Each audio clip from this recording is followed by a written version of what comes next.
Hello friends, आज से हम बीए फर्स्ट सेमेस्टर की ज्योग्राफी की क्लास भी स्टार्ट करेंगे। आज का फर्स्ट टॉपिक है वायुमंडल। ठीक है, तो हम वायुमंडल के बारे में सबसे पहले किसे कहते हैं ये जान लेते हैं।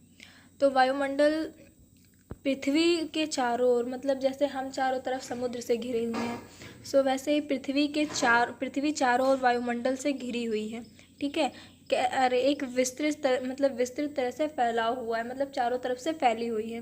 किसके? पृथ्वी के। ओके, तो उसी को वायुमंडल कहते हैं। वायुमंडल की जो ऊपरी परत है, ठीक है, जैसे पृथ्वी कई परतों से मिलकर बनी है, वैसे ही वायुमंडल भी हमारा कई परतों से मिलकर बना हुआ है। ठीक है, तो जो इसकी ऊपर वाली परत है, मतलब फर्स्ट लेयर, उसे वायु विज्ञान कहते हैं, और जो इसकी निचली परत है, ठीक है, उसको श्रुत विज्ञान कहते हैं। ठीक है, आयतन के अनुसार वायुमंडल में विभिन्न गैसों का मिश्रण है। मतलब वायुमंडल जो हमारी वायु है उसमें कई प्रकार की मतलब गैसें हैं। उसमें सबसे ज़्यादा मात्रा में जो गैस है वो नाइट्रोजन है, उसके बाद में ऑक्सीजन है, फिर कार्बन डाइऑक्साइड जिसे हम लोग छोड़ते हैं और ऑक्सीजन लेते हैं। ठीक है, और बाकी आर्गन है, बाकी और भी बहुत सारी गैसें वायुमंडल में होती हैं। ठीक है, वायुमंडल में पाए जाने वाले कुछ महत्वपूर्ण गैसें। नाइट्रोजन बेस सबसे ज़्यादा इम्पॉर्टेंट है, क्योंकि वायु में जो सबसे अधिक मात्रा में गैस पाई जाती है वो नाइट्रोजन ही है। ठीक है, इस गैस की मात्रा सभी गैसों से अधिक होती है या बहुत अधिक मात्रा में पाई जाती है। इसकी उपस्थिति के कारण ही वायुमंडल पवनों की शक्ति तथा प्रकाश में परिवर्तन का आभास होता है। ठीक है, प्रकाश के परावर्तन और अपवर्तन शायद आप लोगों ने पढ़ा हो। ठीक है, शायद का कंफर्म पढ़ा ही होगा जिसने इंटर में। ठीक है, तो उसका आभास नाइट्रोजन गैस के कारण ही होता है। इस गैस का कोई रंग, गंध अथवा स्वाद नहीं होता। ठीक है, इसका ना कोई रंग होता है, मतलब ये किसी कलर की नहीं होती है। ठीक है, ना ही इसका कोई आकार होता है। ठीक, स्वाद होता है, स्वाद मतलब टेस्ट। ठीक है, और गंध, ना ही इसकी किसी तरह की स्मेल होती है। ठीक है, इसका सबसे बड़ा लाभ यह है, मतलब इसका बड़ा लाभ मतलब प्रॉफिट, फ़ायदा यह है कि यह वस्तुओं में नाइट्रोजन, मतलब जिन वस्तुओं में नाइट्रोजन नहीं होती है, जैसे वहाँ आग पर नियंत्रण रखना बहुत ज़्यादा कठिन, डिफ़िकल्ट हो जाता। ठीक है, दूसरा प्रॉफिट हमारा नाइट्रोजन से ये है कि नाइट्रोजन से पेड़ पौधों में प्रोटीन का निर्माण होता है। ठीक है, जो भोजन का मुख्य अंग है, मुख्य स्रोत है। ठीक है, यह गैस वायुमंडल में 128 किलोमीटर की ऊंचाई तक फैली हुई है। ठीक है, अब हम नेक्स्ट देखते हैं ऑक्सीजन। या अन्य पदार्थ, मतलब और तरह के पदार्थों के साथ मिलकर जलने में कार्य करती है या सहायता करती है। ठीक है, इसके अभाव से हम ईंधन को नहीं जला सकते। ठीक है, अतः यह ऊर्जा का मुख्य स्रोत है। यह गैस वायुमंडल में 64 किलोमीटर की ऊंचाई तक फैली हुई है, परंतु 16 किलोमीटर से ऊपर जाकर इसकी मात्रा बहुत कम हो जाती है। मतलब यह 64 किलोमीटर तक फैली तो हुई है, पर ऊपर जैसे कि धीरे धीरे हम ऊपर बढ़ते जाएंगे, इसकी मात्रा कम होती जाएगी। और 16 किलोमीटर मतलब 1 से स्टार्ट करेंगे तो 15 तक तो अच्छे से रहेगी, फिर जब हम 16 से ऊपर जाना स्टार्ट करेंगे तो इसकी मात्रा एकदम रेयर में हो जाती है, मतलब बहुत ज़्यादा कम हो जाती है। ठीक है, या फिर ये भी कह सकते हैं कि लगभग में ना के बराबर हो जाती है।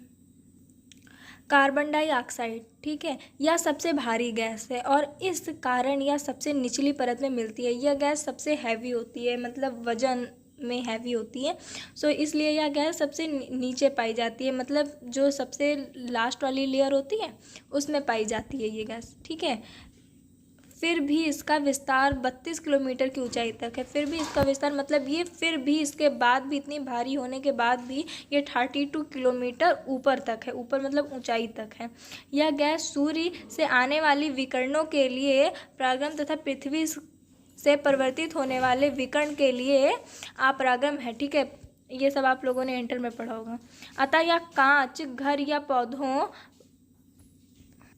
और आदि मतलब इससे रिलेटेड चीज़ों के लिए ही उत्तरदायी है या फिर यूज़ किया जाता है। ठीक है, और यह वायुमंडल की जो सबसे निचली लेयर में ये रहता है। ठीक है, जो सबसे लास्ट वाली लेयर होगी, तो ये उस जगह को गर्म करके रखता है, मतलब बहुत गर्म रहती है हमारी जो लास्ट निचली लेयर है, ठीक है। ओजोन, यह गैस ऑक्सीजन का ही एक विशेष रूप है। एक विशेष रूप मतलब मिलता जुलता, ठीक है। यह वायुमंडल से अधिक ऊंचाई पर ही अति न्यून मात्रा में मिलती है, ठीक है। मतलब बाकी सारी गैसें हमें पृथ्वी से मिलना स्टार्ट होती थी, जैसे ऑक्सीजन, ठीक है, फिर ऊंचाई तक जाती थी।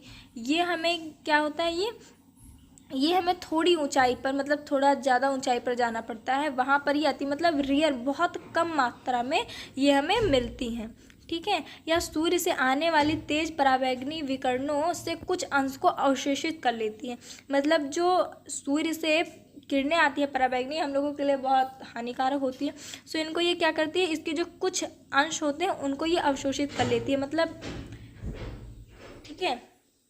यह 10-15 किलोमीटर की ऊंचाई तक केंद्रित है। वायुमंडल से ओजोन गैस की मात्रा में कमी होने से सूर्य पर परावैंगनी विकिरणें अधिक मात्रा में पृथ्वी पर पहुंचकर कैंसर जैसी भयंकर बीमारी फैला सकती हैं, ठीक है।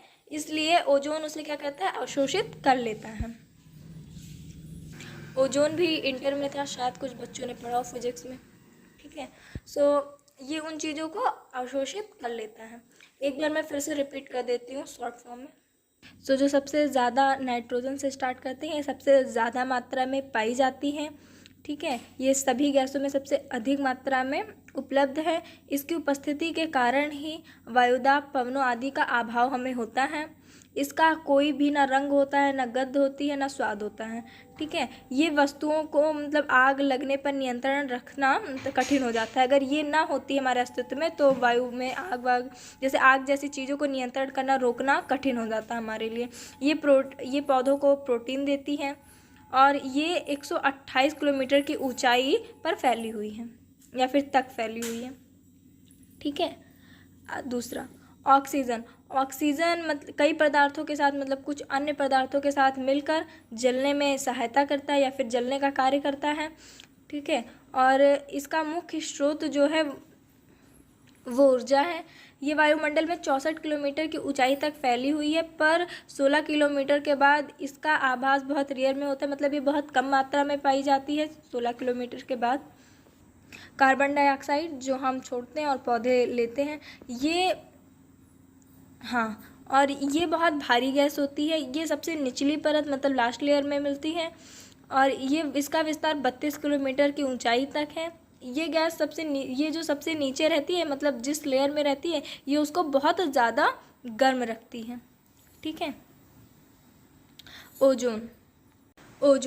ओजोन यह गैस ऑक्सीजन का ही एक विशेष रूप है, ठीक है। यह वायुमंडल में थोड़ी ऊंचाई पर मिलता है और वहाँ पर भी ये बहुत ज़्यादा मात्रा में नहीं, बहुत रेयर में मिलता है, ठीक है। ये जो सूर्य से आने वाली परावैंगनी किरणें होती हैं उनको कुछ अंश, ठीक है, रेयर में अवशोषित कर लेता है, जिससे कि वो परावैंगनी जो किरणें वो पृथ्वी पर ना आ सके, क्योंकि उनसे हमें कैंसर आदि बीमारियाँ होती हैं, ठीक है। सो वायुमंडल का जो, मतलब जितनी प्रकार की गैसें थी इम्पॉर्टेंट थी, मैंने आपको पढ़ा दिया है, आप लोग नोट कर लीजिए।